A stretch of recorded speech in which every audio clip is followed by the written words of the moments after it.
जय हिंद। तो समझते हैं अब पूरी तरह से एनआईए डीएलएड भारत के सभी राज्यों में वैलिड हो चुका है। इसमें तनिक भी शंका आप लोगों को नहीं रखनी है। इसी क्रम में आप देख रहे होंगे कि धीरे धीरे हर प्रदेश की न्यूज़पेपर में यह अपडेट बिल्कुल छाई रहती है कि एनआईए से डीएलएड कोर्स सुप्रीम कोर्ट ने वैलिड कर दिया है। तो तथाकथित इसके संबंध में अब आपको तनिक भी जो है कि अपने मन में संशय नहीं रखना है। एनआईए से डीएलएड कोर्स बिल्कुल 100% वैलिड हो चुका है। चूँकि कुछ ऐसे कमेंट आ रहे थे जिसके लिए मैं वीडियो के प्रारंभ में आप लोगों के साथ यह वक्तव्य साझा कर रहा हूं। तो चलिए आगाज करते हैं आज के महत्वपूर्ण अपडेट का और समझते हैं कि एनआईए से डीएलएड के बदौलत उत्तर प्रदेश में यूपी टेट 2021 यानी कि शिक्षक पात्रता परीक्षा 2021 में जो एनआईए से डीएलएड अभ्यर्थियों ने आवेदन के साथ साथ एग्जाम दिया था, उसमें जिन्होंने क्वालिफाई कर लिया है उनका सर्टिफिकेट वितरण के साथ साथ रिजल्ट कब तक आ सकता है। चूंकि मार्क्स तो आप देख रहे होंगे कि सर्टिफिकेट में शो हो रहा था, यानी कि जो लिंक जारी किया गया था पीएनपी के द्वारा, उसमें जो कि एनआईए से डीएलएड अभ्यर्थियों के जो डिटेल्स है उसको डालने के बाद नंबर तो शो हो रहे थे,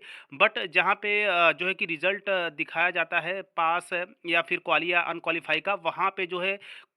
कि कोर्ट स्टेटस शो हो रहा था तभी भी और अभी भी। तो चलिए उसके संबंध में यानी कि सर्टिफिकेट वितरण और रिजल्ट के संबंध में कुछ महत्वपूर्ण अपडेट्स मैं आप लोगों के साथ इस छोटी सी वीडियो के माध्यम से साझा करने वाला हूं। तो चलिए प्रारंभ करते हैं बिल्कुल प्रारंभ से और चीज़ों को समझते हैं कि उत्तर प्रदेश में पहली बार एनआईए से डीएलएड को यूपी टेट 2021 के तहत जो मौका दिया गया था, अब उसमें जो है कि सर्टिफिकेट वितरण और रिजल्ट पर बड़ी अपडेट क्या हो सकती है। इसी क्रम में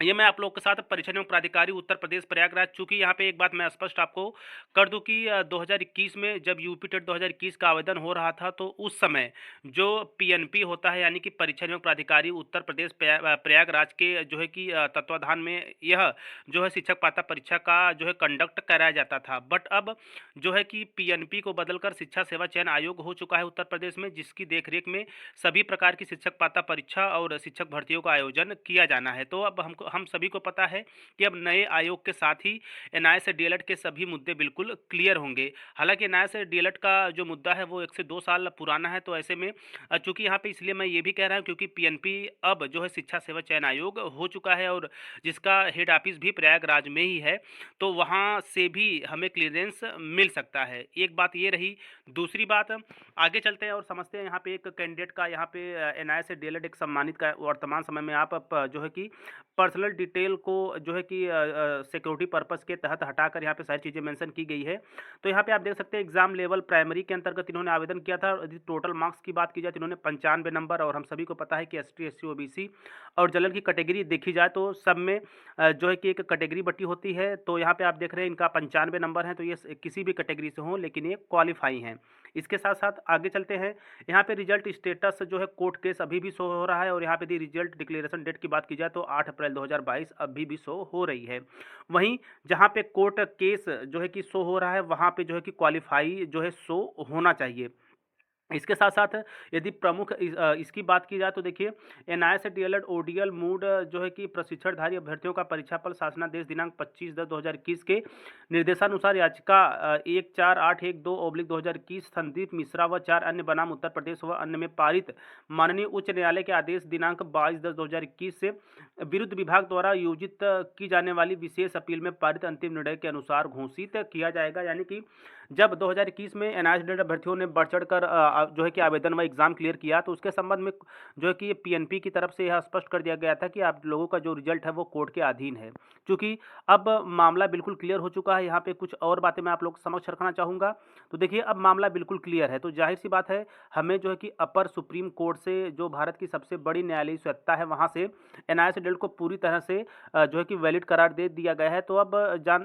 हमें क्या करना है, तो जो संदीप मिश्रा सर की केस है जिसकी बदौलत उत्तर प्रदेश में एनआईए से डीएलएड अभ्यर्थियों को अंतिम राहत प्रदान करते हुए यूपी टेट 2021 में आवेदन व एग्जाम देने का मौका दिया गया था। अब हमें उस ऑर्डर कॉपी को एक बार फिर से जो है कि इलाहाबाद हाई कोर्ट में जो केस है 14812 के संबंध में इसे संलग्न करके एक बार फिर से इस जो है कि केस को आगे बढ़ाना होगा, क्योंकि यह जजमेंट जैसे ही वहाँ पे लगता है और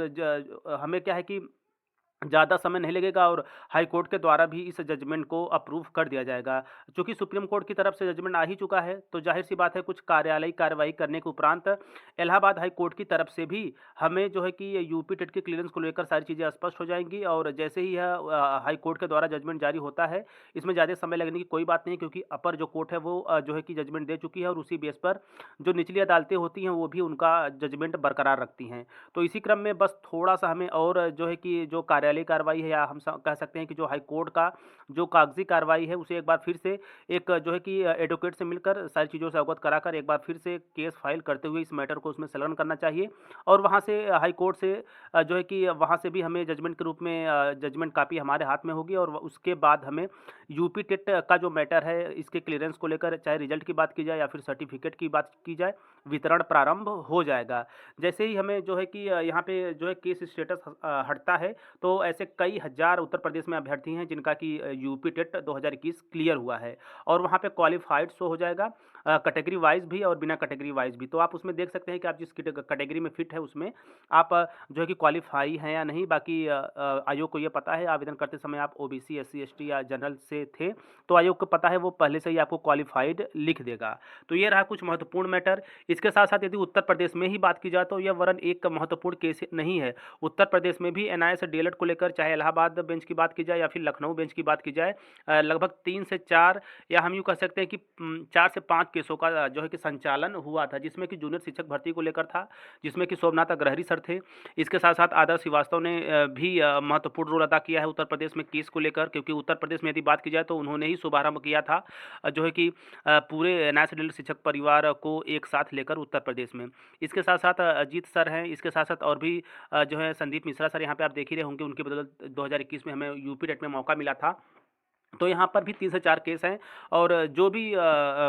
मेरा निवेदन है कि जो भी ऐसे सम्मानित इस जो है कि वीडियो को देख रहे हैं, यदि आप इस केस से ताल्लुकात थे या पिटीशन में आप थे, तो प्लीज़ एक बार इस केस को जो थोड़ा बहुत का जो है कि कागज़ी कार्रवाई बाकी है, एक बार सुप्रीम कोर्ट का जजमेंट लेकर इसमें टैग कराकर या फिर इसमें लगाकर या फिर एडवोकेट से सलाह-मशवरा लेकर वो जैसा आपको सही कहें, उसके आधार पर हमें अपने हाई कोर्ट में जो केसेस चल रही है उसका भी निपटारा कर लेना चाहिए। हालाँकि निपटारा हो चुका है क्योंकि भारत की सबसे बड़ी अदालत ने एनआईए डीएलएड को वैलिड करार दिया है। मेरा यहाँ ये कहने का बस मतलब है कि जो थोड़ी बहुत जो है कि कोर्ट की कागज़ी कार्रवाई होती है उसके संबंध में है, क्योंकि सुप्रीम कोर्ट का जजमेंट जैसे ही हम हाई कोर्ट से लेते हुए पीएनपी या फिर शिक्षा सेवा चयन आयोग की तरफ अग्रसर करेंगे, वहाँ से क्लीयरेंस मिलने के बाद हम लोग का रिजल्ट और सर्टिफिकेट दोनों वितरण चालू हो जाएगा। इसके साथ-साथ और जो भर्तियाँ हैं जहाँ पे एनआईए से डीएलएड को लेकर व्यवधान उत्पन्न किए जा रहे थे, जैसे केवीएस हो गया और बीपीएससी 0.3 के अंतर्गत एनआईए से डीएलएड को नहीं लिया गया। इसके साथ-साथ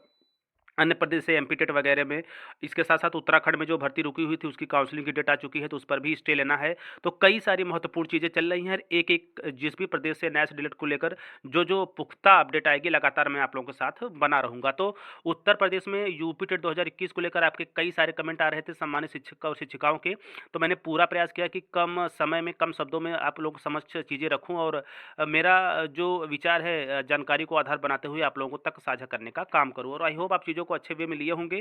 तो देखते हैं आगे चलकर यूपी टेट 2021 रिजल्ट, सर्टिफिकेट और क्लीयरेंस के संबंध में जैसे ही कोई ऑफिशियल अपडेट होगी मैं अगली वीडियो के माध्यम से आप लोगों के साथ साझा कर दूंगा। इसके साथ-साथ जो है कि राजस्थान अध्यापक शिक्षक पात्रता परीक्षा 2024-25 के लिए आवेदन प्रारंभ हो रहे हैं, उसको भी आप बढ़-चढ़ कर आवेदन करिए क्योंकि वहाँ पे जो है कि ऑल स्टेट एलिजिबल माना जाता है। तो बिल्कुल तैयारी जो है कि कमर कस कर करिए ताकि किसी तरह की कोई भी वैकेंसीज़ आपसे मिस ना हो और पहली बार में आप अपनी सिलेक्शन के दौड़ को मजबूत कर सकें। बाकी हर एक जानकारियों के साथ, महत्वपूर्ण चीज़ों के साथ टीचर टर्निंग पॉइंट चैनल के साथ लगातार बने रहें। तो मिलते हैं नेक्स्ट वीडियो में नेक्स्ट इन्फॉर्मेशन के साथ, तब तक स्वस्थ, व्यस्त और मस्त रहिए। जय हिंद, वंदे मातरम।